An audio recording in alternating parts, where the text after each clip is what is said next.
Right, good afternoon everyone. I'm Rob Howard. I'm privileged to be an NEA trustee for the last 4 years, but my day job is a consultant in public health at Leicester City Council. So I have spent the last 3 years telling people not to crowd together in, in fairly small rooms with not brilliant ventilation. I'm slightly outside my comfort zone, but we'll move on. No, it's a real privilege to be here, and it's actually really lovely to see people in person again after this strange dream that we've all had for the last few years. I've just calculated it, that I've actually been working on fuel poverty in health for very nearly 30 years. I obviously haven't done a very good job because I'm still here, still talking about it. But I actually started off working for a home improvement agency as part of Age Concern in Nottingham, and then I worked for 9 years for NEA, and I kind of led a lot of the work around NEA's engagement with the health sector.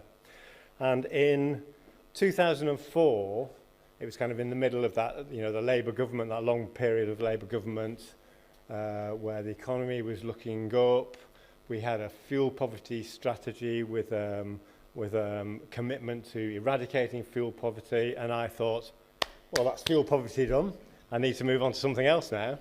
So I actually then moved into wider public health work. The very next year, all the energy and gas prices went up, and fuel poverty went up by about 1 million. So we're kind of in familiar territory. But actually, where we are now is kind of worse than ever. And we've heard some really kind of quite shocking and emotional stories today. But I think in some ways, what this has given us is the ability to really engage with people who we've probably found it difficult to engage with in the past. And we have a fantastic array of speakers today. I'm just going to do a little bit about the NHS and health from a public health perspective. Partly because, unfortunately, Kirsty and Macaulay from NHS London has been unable to make it, and she was going to give a talk about the NHS. So I'll cover some of that. But then we've got Bill Purvis, who's a Healthy Homes project manager in Derbyshire, who's spoken at NEA conferences before, as a familiar name to you. We have Dr. Rose Chard, who will be talking about warm homes prescriptions for the energy systems Catapult. And then we also have Emma Bland, who's the principal investigator on Smartline at the University of Exeter, and she will be talking about digital exclusion, but also digital engagement and the differences between them. I'm a fast learner. So we're really looking forward to hearing from them in relation to health and fuel poverty.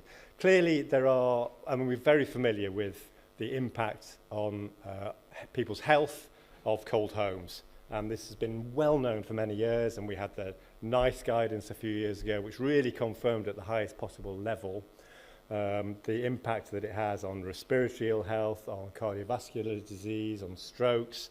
And actually, one of the ones that sometimes gets forgotten about is the impact on mental health, which is really significant. And in fact, some of the best evidence for the health impact of interventions to prevent fuel poverty are actually on the benefits to people's mental health. Also, the harsh end of it is obviously the excess winter deaths. That's going to be quite difficult to look at for the last few years because of the impact of COVID in two ways. Firstly, because 170,000 people or so have died of COVID, and many of those died in winter periods, so that's kind of potentially masking what was the impact of cold homes on those deaths. But also, when we had peaks in the summer months, excess winter deaths are the measure of the difference between the deaths in the non-winter months and the winter months. So that would also mask the potential of excess winter deaths as well. However, over the last few weeks, partly related to pressures on hospitals, and we've seen that in terms of the ambulance wait times, we have had excess deaths of somewhere between 400 and 500 deaths a week. So this is really staggering. Obviously, not all of those are related to cold homes, but many of them will be, because many of the conditions that people go into hospital for are exacerbated by cold homes. In my own area in Leicester City, I chair the CDOT panel, which is the Child Death Overview panel, which reviews all the deaths of children in the area. we've just done our annual report and we've noted that for the first time in a long time, we think we're going to see an increase in infant mortality, which is the deaths of children under 1. And we need to investigate why that is. But infant mortality is a very good indicator of the health of a community, and in particular, the health conditions related to deprivation and inequalities. So when you start seeing high levels of infant mortality, you know you've got a really significant problem for the health of your whole community. And then finally, we've also seen potentially some indications that we might have increasing numbers of suicides and people who take their own lives across the whole of the patch where I work, which is, I work in Leicester City, but the system area for health is Leicestershire, Rutland and Leicester City. And across that whole area, it looks like we've seen an increase in the number of suicides. And for the first time, they're starting to collect data where they have evidence around the causes of the reasons that people took their own lives, and they're marking down when that might have been down to financial pressure. And we're starting to now see that come through in those numbers. So at the very kind of extreme end. So we had the whole, during COVID, we had, it's obviously a huge crisis, and we had a whole system in place for working together. We had an incident management team. We worked in partnership with health, across social care, across all sorts of the council and the voluntary sector and with our communities. We've lurched from that crisis to the cost of living crisis and the energy crisis, but actually we've learned a huge amount about how to work together as a result of COVID. This gives us all opportunities in the way that we now respond to fuel poverty and the cost of living crisis. And actually, I think that's meant a lot more doors are open now that we used to be find it quite difficult to push them open, and certainly to keep them open. And one example of that is that in the middle of last year, when it became very clear that we were going to be facing a fuel poverty crisis, I started talking to my NHS colleagues in the Integrated Care Board and the Integrated Care Partnership around this, and how this was really, after COVID, this was going to be the next health crisis. The NHS has a methodology they used, which is relatively recent, to look at inequalities and health inequalities, called Core 20 plus 5. Has anyone heard of that? Hand in the air if you've heard of that. It's a couple of hands. And what I was able to do was make the arguments for why investing in fuel poverty prevention ticked most of the boxes in the Core 20 plus 5. Core 20 is the 20 most deprived neighbourhoods. So across our patch of Leicester, Leicestershire and Rutland, 91% of people who live in the worst 20% of housing of neighbourhoods in the country live in the city. So it's a massive, deprivation is a massive issue for Leicester City. The plus bit is saying, okay, we need to focus on those most deprived 20%, but also there are other groups who may not fit into that, but we also need to pay some attention to. Sometimes they're called the inclusion groups. It might be people who are at risk of homelessness. It might be people with substance misuse and alcohol issues, or travellers and so on. So there's a number of groups that would be included in that. And then the 5 bit of the plus 5 is the clinical conditions that the NHS want to focus on. Maternity, serious mental ill health, respiratory disease, cancer and hypertension. 4 out of 5 are exacerbated by cold homes. So it was a way in to talk to them about why the NHS should be investing. And we've done it, I mean, I've tried this for 30 years, but finally, finally it worked. And to my quite surprise, they have awarded us £1 million over a 2-year period to establish, in partnership with NEA, a fuel poverty and health programme with 4 energy advisors, an education and training officer, a couple of project managers, and also a community health and wellbeing officer who's going to be working with our voluntary sector and our communities on this issue as well. So it's really, really exciting. It's just got going, but it's a really significant amount of funding to get out of the NHS for that purpose. So I'm really happy to do that. And I'm happy to talk more about that as the project kind of gets embedded and we start seeing some of the outcomes from that as well. Just before I hand over to the speakers, I just want to say, as I say, we've heard a lot of kind of, the really tragic side of fuel poverty and cold homes. And sometimes it's very easy to just to get a bit doom and gloom and a bit down about it all. But the truth of the matter is, we can and we do make a difference, and everyone in this room makes a difference to people's lives. So we have to find within ourselves the resilience to continue, to pick ourselves up when you're feeling down of an evening because you don't think you've done as much as you can do, to get up the next day and carry on. Because if we don't do it, no one else is going to do it. So I think that's a really important kind of more positive thing to hold on to as well. So I'm going to hear now from people who also do that every day, and they get up and they carry on. And first of all, I'm delighted to welcome Bill Purvis, who's the Derbyshire Healthy Homes Programme Manager for Derbyshire City Council.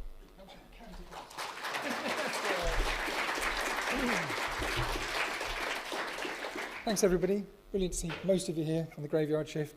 I did actually think about a bit of a habit of sort of having a prop going on at these kind of things, and I was going to ask the facilities guys if they could drop the temperature in the room down to about 9 degrees, which is the same temperature of a householder's rooms that I was talking to yesterday. And when I asked them if it would go down that low, they said no, because that would be unhealthy. I said, yeah, that's true, actually, that is right. And, you know, so you get the sense that, you know, living in a cold home like that is not good, especially if you've got any long-term health conditions, and Rob touched on what some of those are earlier. I was pleased to see that the cold weather payments were triggered again yesterday, second time this winter, which is sort of fantastic, 25 quid for a 7-day period paid after the cold weather's occurred. But nonetheless, if you're living in a really poorly insulated home and you've got one of these cold related health conditions, then you're going to really struggle to keep your temperature somewhere around that 9 degrees, to be honest. Which then leads on to why we've set our programme up, which is ultimately to try and find, from a county council's perspective, where these kind of people are across the county. We live in we're in a 2-tier area, so there's a county council and 8 district councils. Interestingly, I'm not going to focus too much on the private and rented sector and the housing association sector, because they're dealt with by the district councils.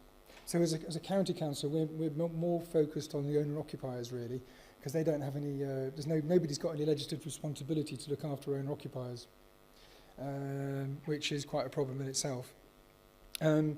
So Rob's covered what the long-term health conditions are. Generally, you know, people with diabetes, COPD, asthma, cardiovascular problems, a lot of people with dementia. Underlying throughout all of these is hypertension, which actually exacerbates most of those health conditions. So, you know, that's one to pick up on as well. About 50% of the people that present themselves to a GP have a long-term health condition, and 70% of people that are within the NHS have a long-term health condition as well. And just by their very nature, there's no cure for these conditions. And so our role is to try and reduce the rate at which these people's health conditions decline.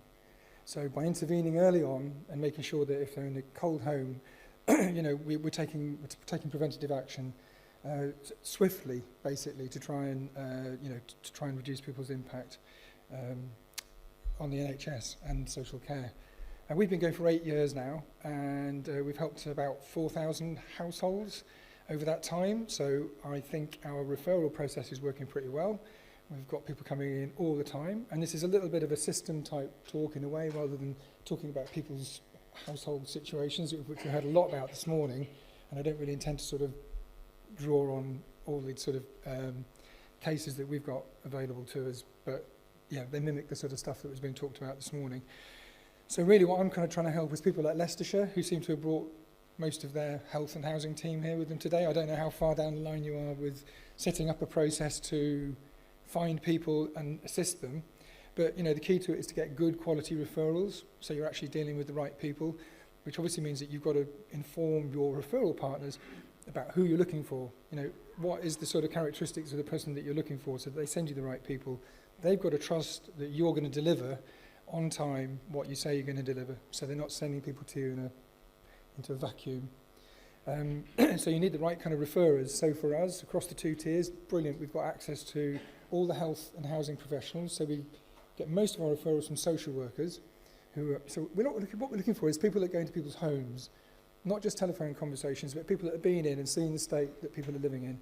So social workers, community care workers, carers, informal and formal, fire and rescue service. I don't know whether Mark Thomas is still here, but Derbyshire Fire and Rescue Service have been brilliant over the last few years, like another arm to our social care sort of service, really, because people won't let a social worker in sometimes because they're snooping around, but when a fireman, fire person turns up, yeah, come on in, and they seem to be able to get access that we can't sometimes, which is brilliant. We attend things like VAR meetings, which people at County Council might be familiar with. They're vulnerable adult risk management meetings, and they're effectively where all the partners come together around the table. So you might have fire service and GPs and what have you. You're trying to resolve a person's situation, the problems that a person's facing.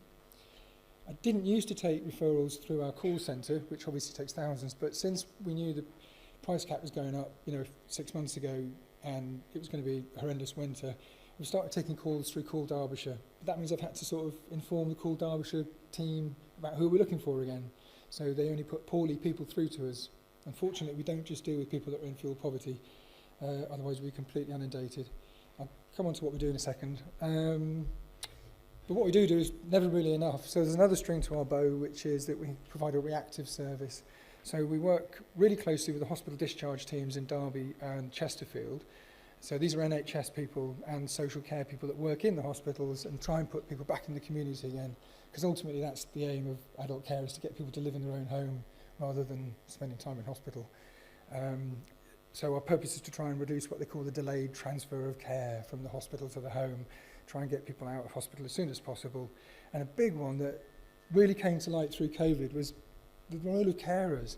The most poorly paid people in the social care sector, really, who are sometimes asked to work in not very good situations, housing situations, houses, how can you provide care to somebody if you haven't got any hot water to clean them with, if you haven't got any heating and the house is cold and you're expected to spend time in there with them. So we were losing care packages, as they're called, this packages of care basically, because the homes weren't fit for carers to deliver their services in. So one of our roles is to try and make sure that people's houses are fit to work in. About 70% of our clients receive a sort of a preventative service, and about 30 get that reactive service. So still a big emphasis on prevention, but we're getting more and more involved in the reactive side of things. So we have to assess people, which I sort of hate to do, but we have to score people, partially because when you've got 4,000 odd clients on your books, you need to know why you did what you did and how you scored people. So we take account of, we have a big weighting on health issues, bless you. And so we look at, there's about 16 different health conditions that can be made worse by the cold. We look at people's housing situation, have they got any heating or not. 25% of the people that come to us have no heating. I'm talking about just little portable electric fires, oil heaters, that sort of thing. No working heating system, not because it's broken, they just haven't got a heating system. We look at income, and we look at wellbeing factors as well, such as whether or not they're living downstairs, or whether they're isolated, whether they've got maybe they're at threat of homelessness, or whether they're unable to cope. And we score them basically to sort of rank how we are going to assist people. If you score high enough, and we can put a qualitative factor on that, then everything we provide for you is free. So we provide everything from any type of gas heating system. We will put an oil system in if you're in the middle of nowhere, storage heaters, anything like that. Right down to sort of water bowsers, just hot water systems and oil heaters, that kind of thing. We have put a few air source heat pumps in, but a lot of our poorly people can't really handle the length of time it takes to do all the work and the disruption, and they just don't really necessarily want to engage with that kind of system. But we do put them in sometimes where we can. The big piece of work we've been doing over the last few years is clearance and hoarding, which is just massive. Every week, we do about 50 a year, and these are the worst properties in the county, so we can't see the walls to put the heat radiators on. You can't come out of hospital because the house is up to the ginnels. And so we've got a fantastic cleaning team who will clean out all sorts of stuff and work with the mental health teams to help with the hoarding type issues. So we do a lot of hoarding and clearance work, which frees a lot of beds up actually. We'll also provide white goods like microwaves. Again, it's back to the carer. The carer's trying to heat your food up. There's no cooker in the house. It's kaput. So we can provide sort of some white goods like that. But the big seller this winter has been electric throws, like these there. Yeah, so I bought 400 of those in September. They've all gone, and I've got another batch sort of waiting to come over from China.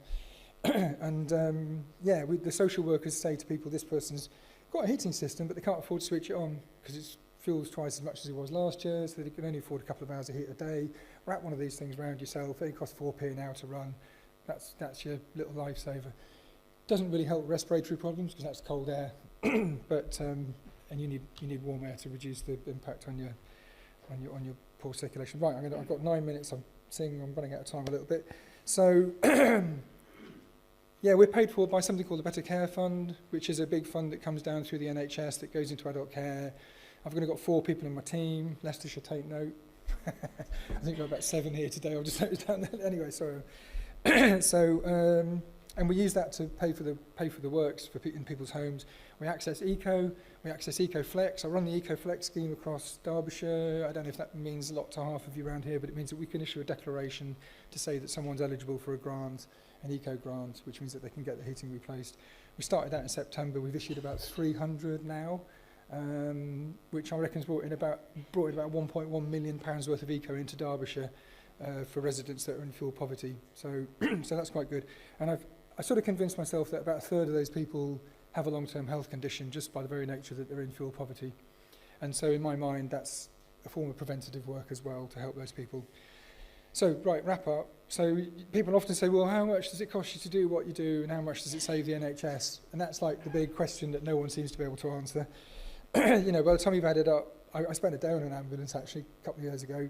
12-hour shift, that's hard work. But by the time you've taken into account ambulance costs, you know, intensive care costs, specialist services, rehabilitation, care homes at 700 quid a week, etc., re-ablement work, you know, at what point how long would that person have been in hospital for had we not intervened somewhere along that way, either on the reactive side or on the preventative side? It's virtually impossible to work out. Everybody's got their own case-by-case sort of costings, and I need a crystal ball really to be able to work it out. But I'll tell you that on average, we spend about £1,800 per person. So it's a few hundred heating systems a year, and it's lots and lots of advice. So I don't think it takes long to sort of get that kind of money back per patient, really, when you look at what it costs if you end up with the NHS. So yeah, I'm going to leave it at that. 11 minutes. Sorry, Rob. Okay, thanks.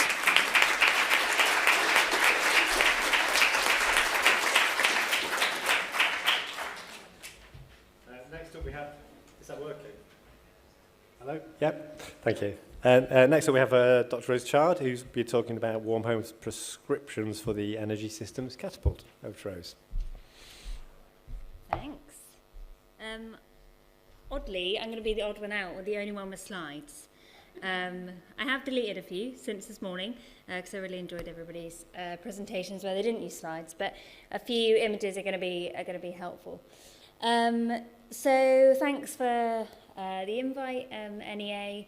I was just thinking, and the first NEA conference I ever came to was 12 years ago, and I feel like the sector and the work I do has changed so much. So don't be fooled by Dr. Rose Chard. I'm not a medical doctor. I'm a doctor of fuel poverty and policy a long time ago.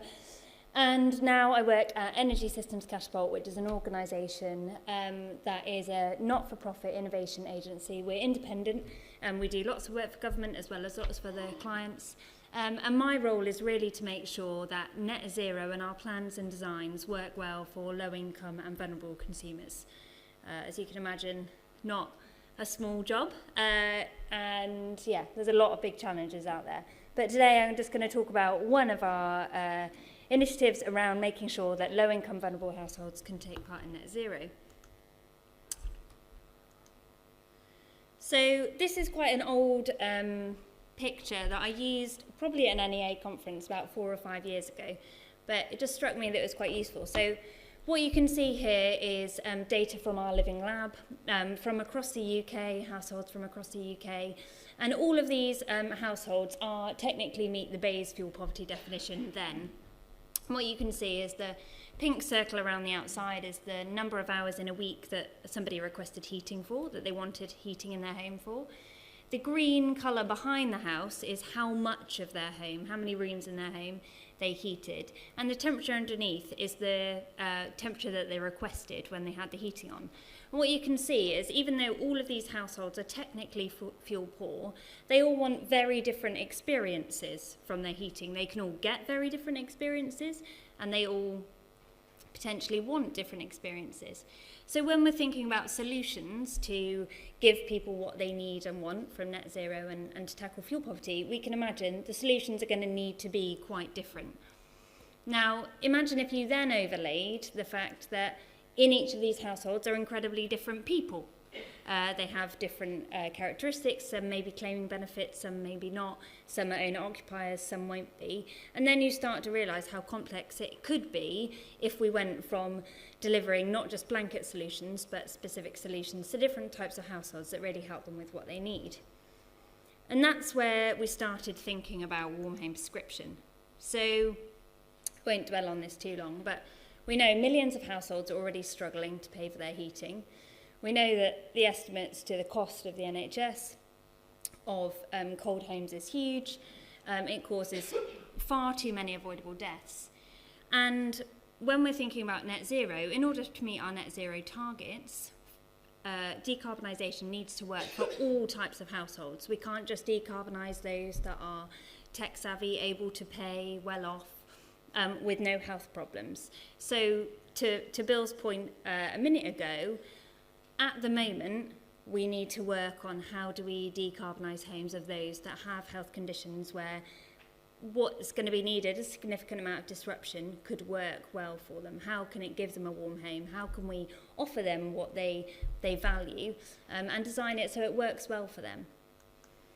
So in last year, the NHS in Gloucestershire commissioned us to do a pilot of something we're calling warm home prescription. We've built on a wealth of the work already done around health referrals and energy.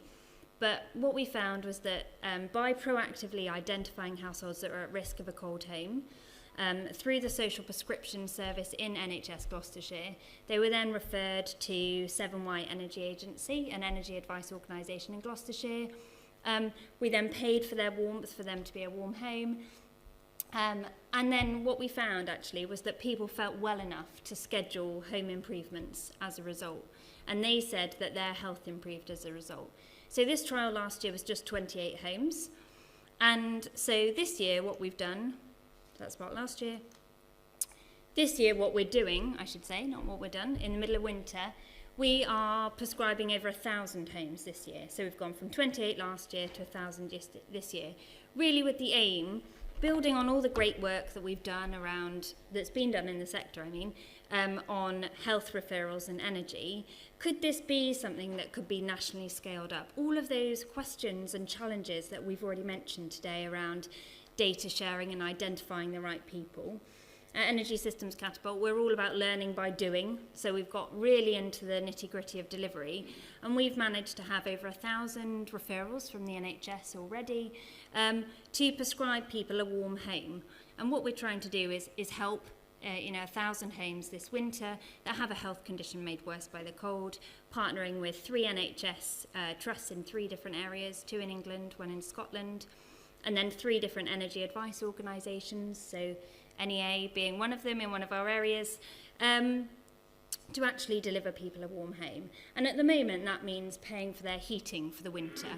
But our role is to help understand, could this be part of net zero? By people having a warm home, could they then be more open, and how can we design better from what we learn, how we could actually decarbonise their home, how they can stay warm and well in a low carbon energy future.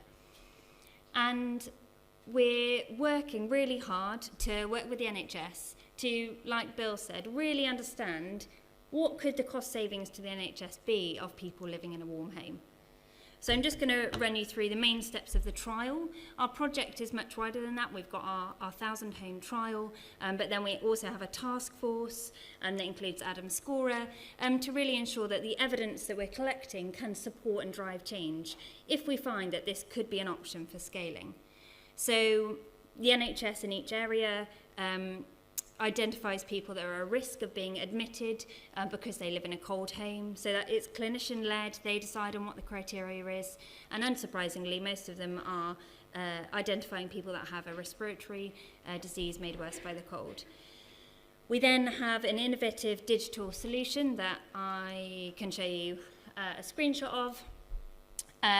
So a social prescriber or an NHS staff member can refer a household. So what they do is the NHS, I'll go back to the previous slide, the NHS identify people, they then call them or write them a letter, they then ask them, explain the service, ask if they'd like to be part of the service.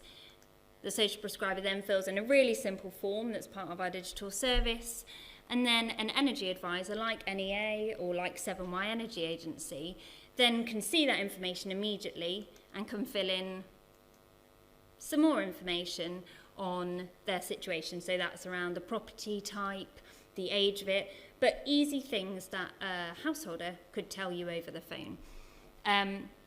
For a lot of people, this can be done over the phone. For those that are more vulnerable, that might require a home visit. So we're checking things like, does their heating system work? Does their heating controls work? Getting a meter reading, understanding who their energy supplier and what their general energy situation is. And so I'm just going to finish there. I'll leave this slide up. So what we've really learned by doing this is some of the nitty-gritty. So how actually can we do the data sharing between the health sector and the energy advice sector on a scale that would be required if it was to be rolled out to support a lot more people? We're also working with the NHS to understand how you could evaluate this scheme. So what data do you need to really understand which bits of the NHS is it saving money to and how is that captured? As part of the evaluation, we're also working with the patients themselves to understand, do they feel like their health has improved? Do they feel like they've used the health service less as a part of that? And I guess to the point at the start, by learning by doing, we're starting to think about what solutions might be possible. We know that there's lots of challenges, but health and energy has long been a sector where we've done solutions here and there, but it would be great if we could see a scale up where it was more consistently funded and the NHS felt that they could be part of it more consistently across the UK. I think I'm going to leave that there for today. Thanks.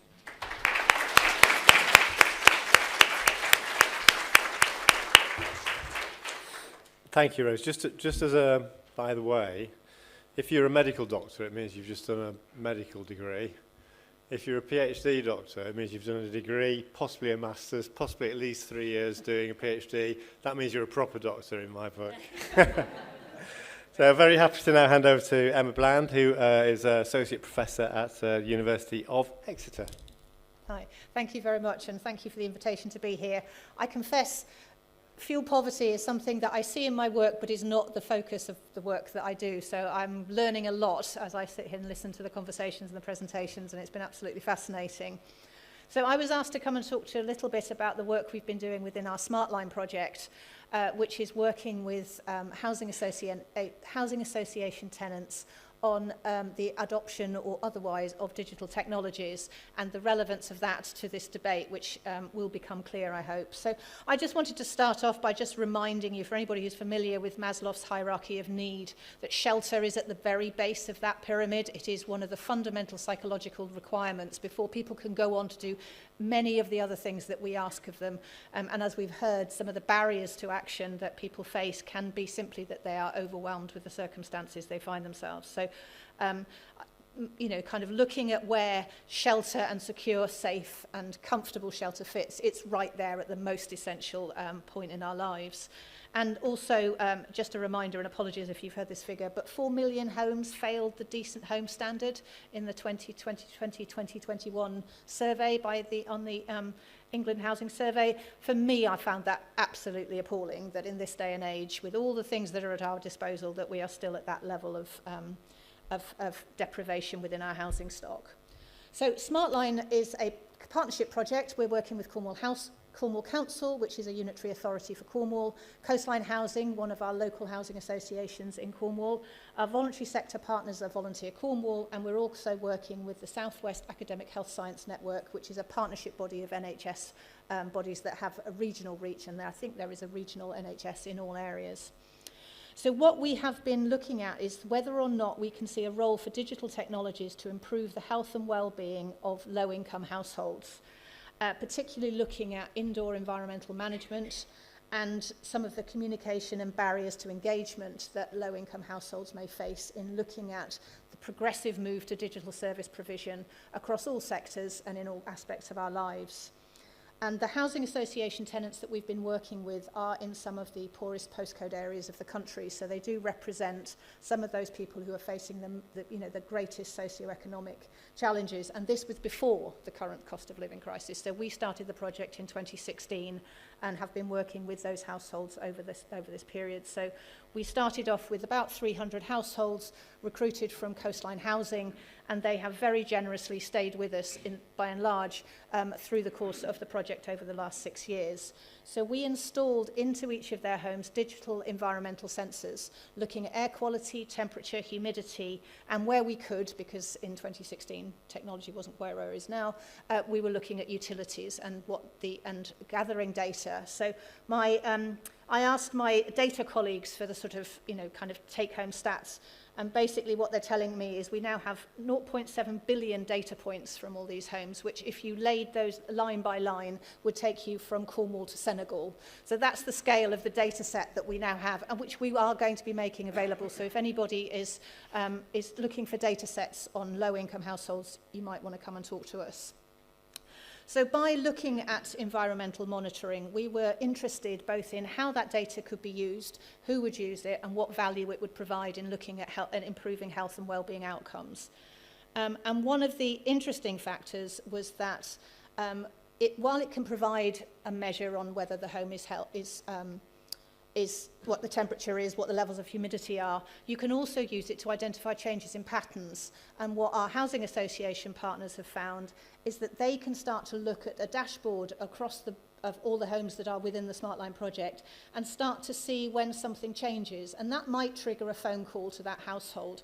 And one of the observed sort of little case studies that we had was they identified a household that unexpectedly saw a sudden temperature drop. They monitored it for a few days and then made a phone call. And basically what had happened is that household had lost an income. So they had immediately, again, pre the current fuel crisis, turned down their temperature and were looking for how to save money. The Coastline then went in to have a visit with the family to understand in more detail what was going on, and discovered that a previous tenant had removed insulation from the ceiling or from the roof because they'd wanted to store something in the ceiling.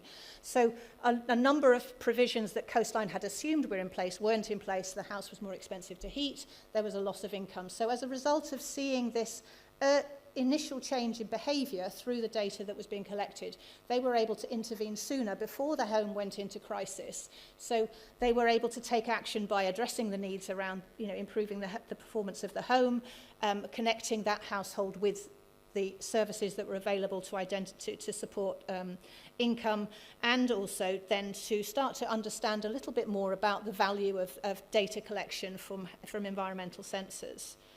We have been also interested in what individual householders might want to do with the data that we're collecting. And interestingly, we've had a very low take-up of data. We have worked with our participants to present the information in various different forms and in various different ways, determined by our stakeholders. And in most cases, very few people are interested in their own data. So the real value of internal environmental sensors seems to rest with an intermediary who has the capacity and the resource to monitor that data and look for pattern changes, which brings a further area of research, which could be about can you use artificial intelligence to look for even earlier interventions by detecting patterns of change even sooner. So another project that we've just started is saying, can we use environmental data? And the benefit of environmental data is that sensors are very cheap to install and run now. They are almost ubiquitous in a number of different devices, and housing associations are increasingly using environmental monitoring systems as part of their net zero commitments. So this technology is coming, and the question is, how do we use it to the best advantage? So there are opportunities to look at things like, can you detect patterns of changing in health conditions? As we've been discussing, there are a number of health conditions really affected by internal environments.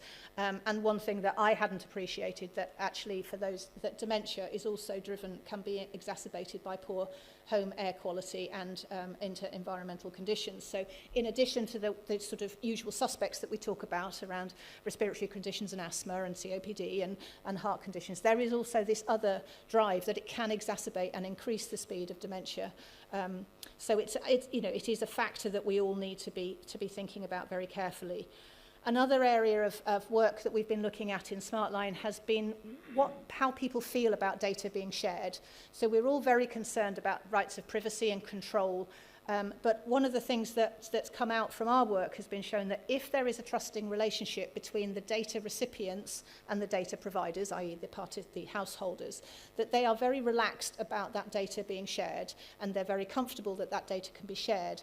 But we need to recognise that data can be used for good and ill, and we need to ensure that there are protections in place if we are going to see more monitoring of homes, which I think there will be value for in terms of the benefits that can be gained around public health, prevention measures as well as treatment measures. But we should be thinking about how we can protect the rights of the individual.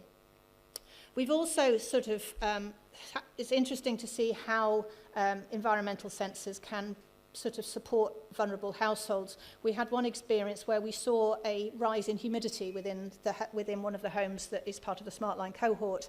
And when approached, the householder had that very sort of typical approach. An older resident didn't want to bother anybody that they had a bit of a problem. And the problem was really straightforward. They just got a broken window latch.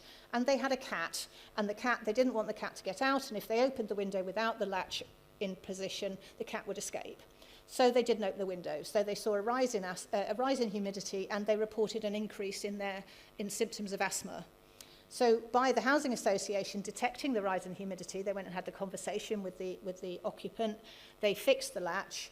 The resident then went back to ventilating as she had previously. The cat couldn't get out, and she reported improvements in her asthma. So all of that was simply because she was doing what she thought was the right thing. She didn't want to bother anybody with about a minor repair. But by having data to support action, you could then actually target services to provide a preventative approach to some of the services that otherwise could have kicked in when there was mold on the walls due to the high humidity, when there was an increase in asthma symptoms leading to increased needs for GP appointments and kind of potentially worse.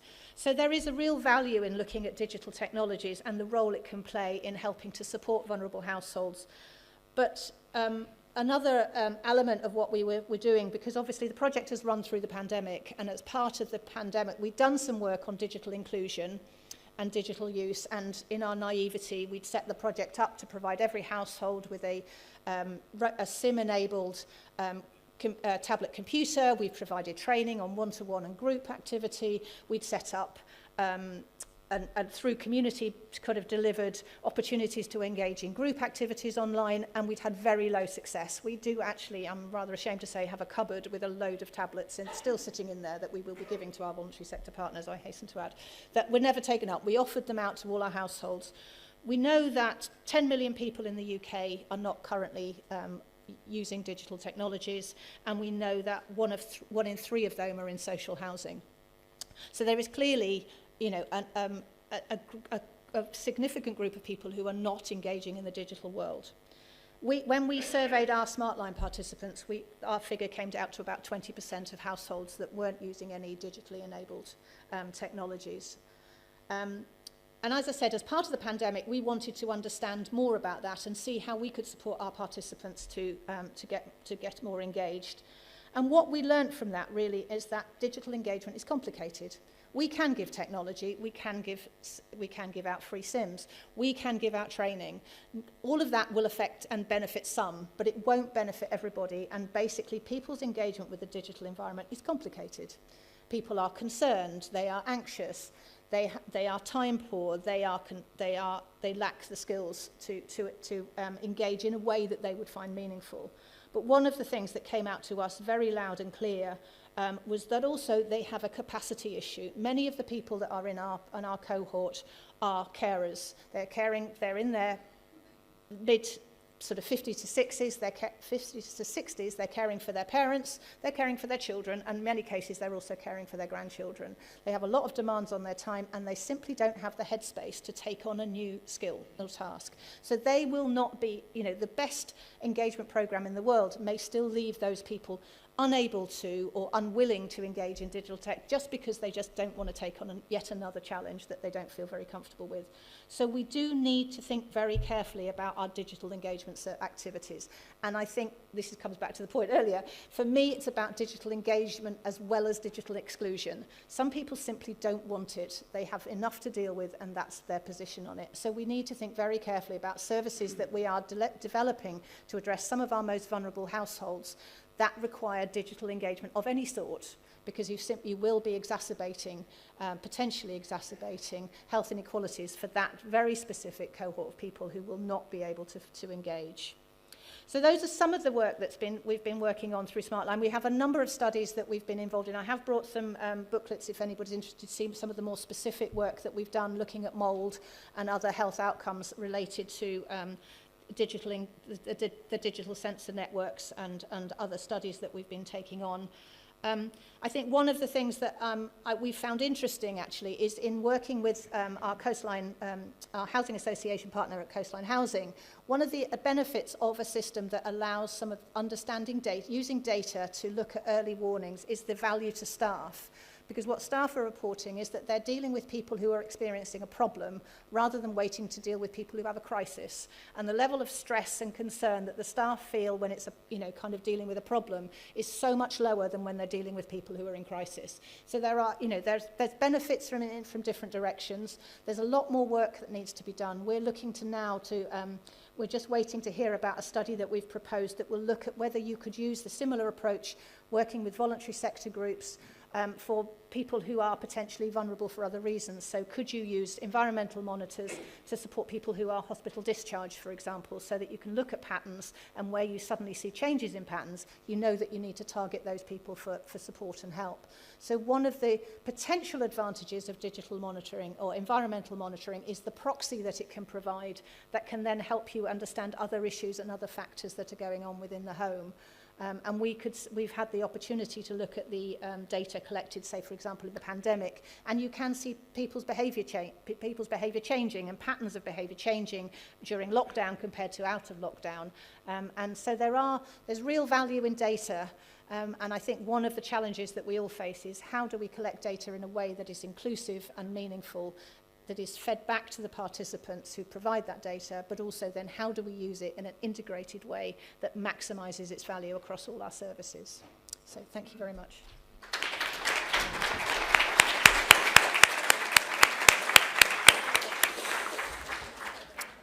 Thank you so much to all the speakers. I think that a really fascinating and wide-ranging series of presentations on lots of different aspects. Certainly got lots of questions in my head. So we had Bill talking about the Warm Homes project, a very practical project. And the hoarding issue reminded me of that when my daughter was a teenager, I showed a picture of her bedroom to our hoarding officer who reckoned an intervention was definitely needed. She wasn't very pleased with that one. And yeah, I'm certainly interested in finding out more about the funding for Rosie's project as well. And Maslow's hierarchy of need is an interesting one because at the very top is this thing called self-actualization, which is just like achieving all your ambitions in life and so on. But I think if you asked a teenager, I think at the bottom they would not put shelter, they'd put Wi-Fi. And actually that does link into that generational difference between those technologies as well. So I'm going to, instead of going straight to the audience, I'm going to ask the a couple of Slido questions, because I think we may have neglected them throughout the day, so I want to make sure that we do cover that. So the first one is, action from health practitioners can help struggling households and provide a medium-term financial benefit to the NHS. But with the NHS in firefighting mode, what is the best approach to engage health practitioners and pursue this agenda? So that's quite a big question in 3 little lines. So I'll hand over to Bill. Well, it's a big question, isn't it? Yeah. I mean, we hold meetings, as I mentioned, VARM meetings, as they're called, vulnerable adult risk management meetings. Whenever we get a case where either a GP or somebody that's got a relationship with that person's health needs to be considered, and that brings together all the different parties. And that's a sort of a social care mechanism, really. But our hospital discharge teams, the NHS hospital discharge teams, I mean, personally, I sort of think we should have people in the hospitals, because often we get calls from NHS practitioners that have asked questions of householders, are you fit to go home, that kind of thing. And they always say yes, they just want to get out of hospital, don't they? And then I don't really know whether or not there's a sufficient interrogation going on about the condition of the property that they're going back to. So if we could place people in our hospitals that were then able to go out with permission, etc., check that the house is actually safe and warm, etc., that would be quite a useful one. We do have a home from hospital scheme, actually, where people do some of that kind of work. But and actually, ideally, before they've even gone into hospital, when you first arrive, you don't get asked the questions about what your house is in when you're going to leave, what state your house is in when you leave. They wait until the day that you're sitting on the edge of your bed when you want to go home, and they go, you mean you can't open the front door because the house is freezing cold and full of whatever. They need to ask that question when you first arrive to give us a couple of weeks to sort the house out. So there's this sort of timing of when these interventions are, but that's just a hospital perspective. Yeah. We have worked with GPs right at the beginning of this project, and they don't really see what goes on in people's houses, maybe as much as old-fashioned GPs used to, knocking on doors and all that kind of thing. They just give you 10 minutes, and they don't really know what's going on. So to be fair, we didn't find that a very useful approach. I'm not saying it won't work with you guys, it probably will. You'll do it better than we did. But we haven't. So have we not started it yet? But No, we haven't. So last year we worked with a passionate GP in Gloucestershire, but for this year's 1,000-home trial, it's not identified by GPs. It's identified by the hospital trust based on their characteristic. Yeah. But the people that we found that really feel like it fits with their remit of working, all of that, are social prescribers, because they really know their client or their householders, and they really are used to referring people into local community referral networks, and they know their communities. So in terms of knowing the housing and knowing the kind of situations and knowing how to ask questions to that community, that's worked really well for us, social prescribers. Yeah, I think I do think things are changing in terms of engagement with health.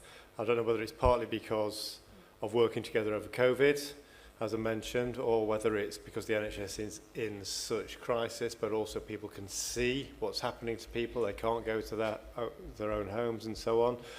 For the project that I was talking about, that we're just setting up, I've already got a long list of health and social care workers who are wanting to get trained up in basic energy awareness.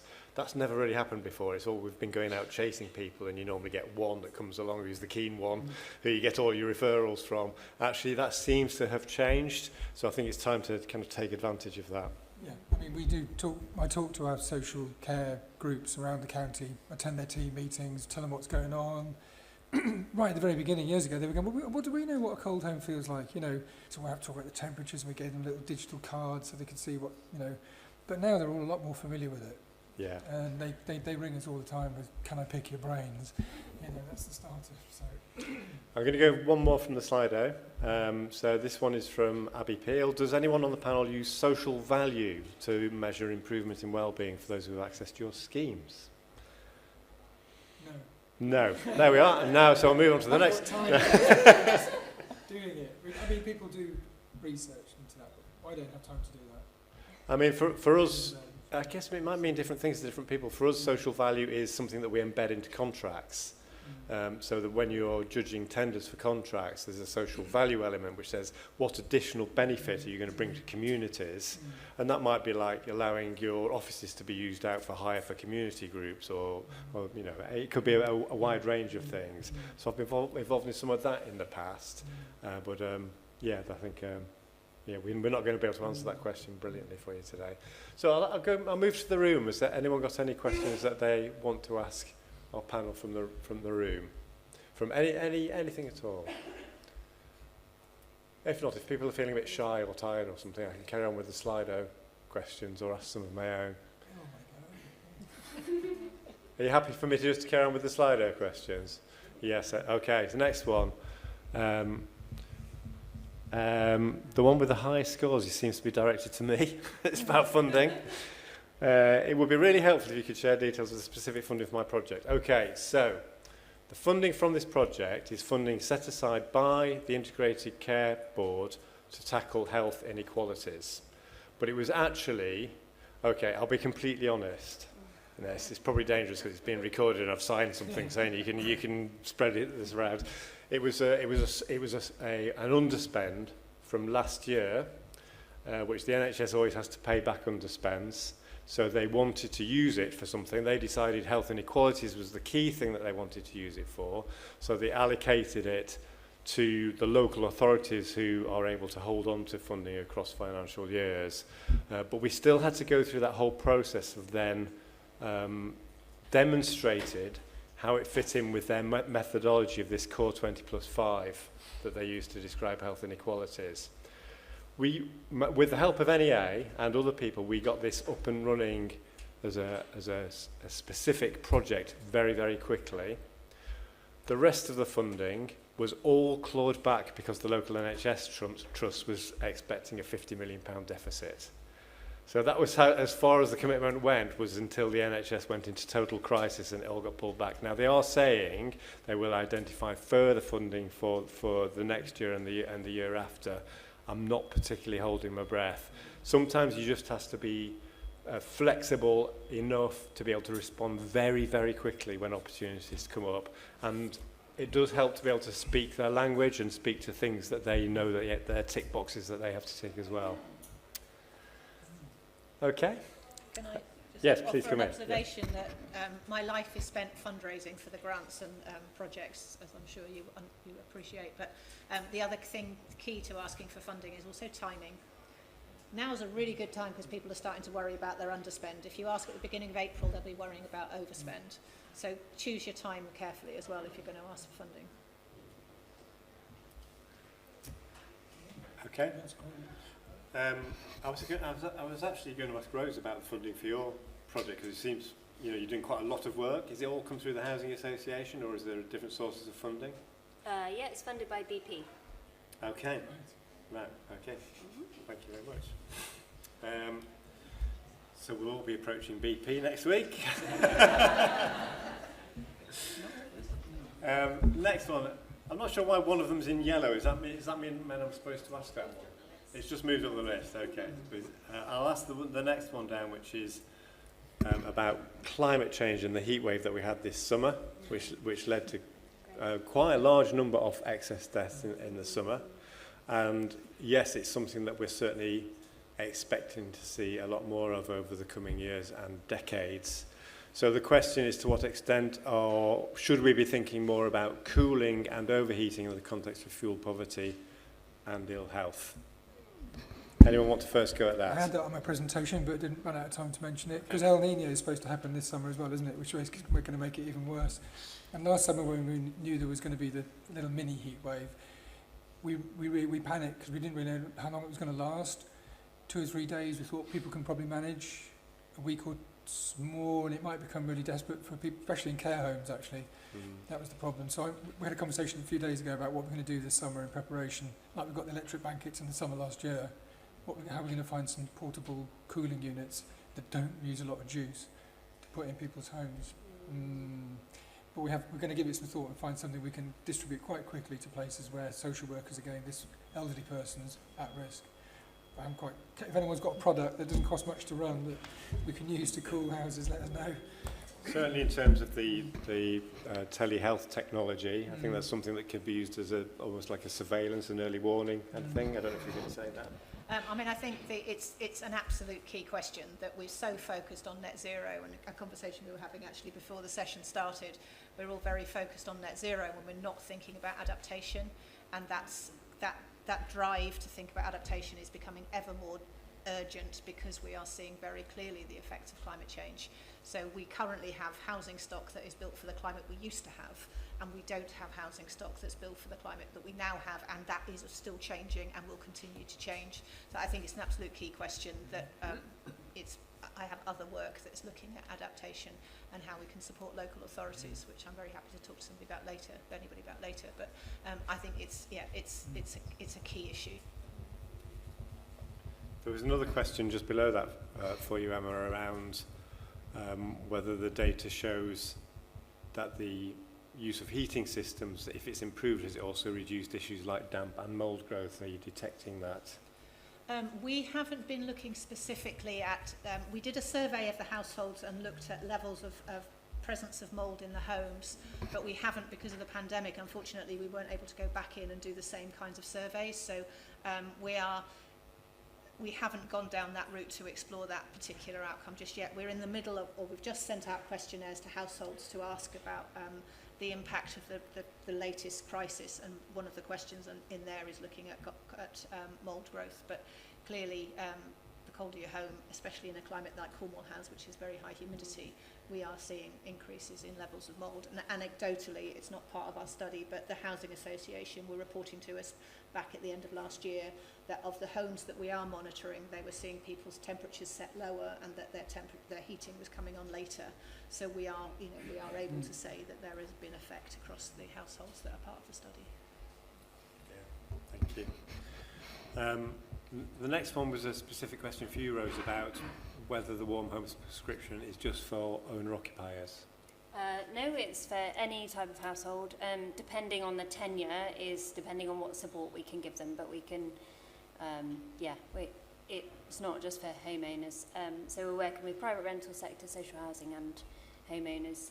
And how long do people receive funding for from that prescription For service? the winter period that we're in at the moment. So depending when they get prescribed is the length of time. And then we're working with the households this summer to look at how their homes could be improved, energy efficiency, major measures, that kind of thing. Lovely.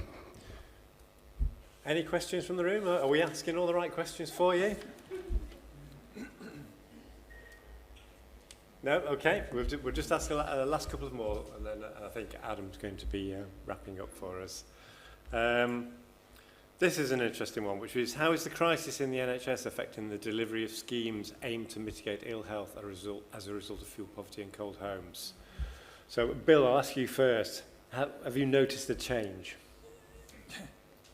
When you say the NHS, you mean the NHS, say, the well, I'm presuming people mean the waiting list, the excess deaths, the ambulances waiting outside and unable to discharge patients, I mean, and so on. we get calls from discharge teams, usually on a Friday afternoon. Can you get so-and-so sorted out, a bed shifted out so another bed can come in, or whatever it is? I think it's the pressure's more acute, without a doubt, and our expected response is, you'd expect us to respond really quickly, which isn't always entirely possible if someone needs a heating system, but we've got 24-hour, contractors and what have you. But there's a lot more pressure, isn't there? I mean, that day I spent with the ambulance crew, I don't know how many people have spent a day with an ambulance crew. It was amazing. We spent a lot of time sitting in a queue of ambulances, waiting to drop people off at the hospitals, and then driving all around the borough, all around the county. There was a lot of time waiting in the queues to drop people off. I mean, we see, to some extent we see crisis in the NHS every winter. I don't think I've ever seen it as bad as it is this winter. 10 hours in rural areas, that sort of thing. And the waits for ambulances. Well, I mean, that's probably the main result of the excess 500 deaths a week that we're seeing. Is that people having heart attacks are having to wait, 10, 20, 30 minutes, which is that's unprecedented. And a lot of that is due to not being able to move people out of hospitals in the home because of lack of social care, but also because of the unsuitable housing conditions that we're expecting people to go back to as well. So I think, again, I think that is a game changer in terms of engaging with the NHS, because they're desperate. Our ambulance crews have a sort of a checklist of things that they know when they go into a property, one of which is there a potential risk of hypothermia? Is the home fit to return to? And so they tick boxes, and then if that box is ticked, it comes back to us, so we find out what's going on in that home. Emma? So, I mean, just to say that in our area, the integrated care system is just getting going, so I know we're behind in other places, but one of the things that I have taken heart from, just to offer a slightly more positive view, is that as a result of the pressure that the NHS is under in all areas, and I'm sure Cornwall is as much pressured and is no worse and no better than many others, but is that the integrated care system seems to enable a more joined up way of thinking, and there does seem sort of some capacity in those that are running that to think about how do we learn from the lessons that we are learning again this winter and seeing under the current crisis. So there does seem to be a little bit more joined up thinking across the services, and that sort of expectation that we need to do things differently in order to address this challenge, rather than just repeating the same cycle, which seems to be the model that nobody's got any capacity or time to think about. So I think ICS is giving me a little bit of hope that we might see a different way of working in the future. It won't affect us this winter, and it won't affect us next winter possibly, but there is a sort of some space and some thought going into that need to change, and that need to drive prevention as well as treatment. We've seen a massive change this winter in people in the health services' awareness of the impact of cold homes. They all know it can affect, but I think they've made more time this winter to have those discussions, as well as the appetite for good solutions and innovation and trying something new seems to be much higher than it has been in the past. On the flip side, what we have had on some occasions is where we can't prescribe somebody only over the phone, and a home visit is needed to get information around who their energy supplier is, or read their meter, or understand if their heating system is working or what kind of heating system. Sometimes households have been admitted in the time that it takes the energy advisor to take the first call and do a home visit, which is obviously as quick as they possibly can go. But that for me really, that makes my heart sink when I hear we haven't done these home visits because they'd already been admitted. Okay. I think we'll, I can tell by your faces that, and being a true public health professional, that you're looking forward to a period of moderate drinking and some low-fat curry spices at Jimmy Spices. I think that's an absolutely fantastic series of presentations, and all really different, but all really critical in terms of understanding that link between health and cold homes and how to engage with the health sector. So please join with me in thanking the speakers.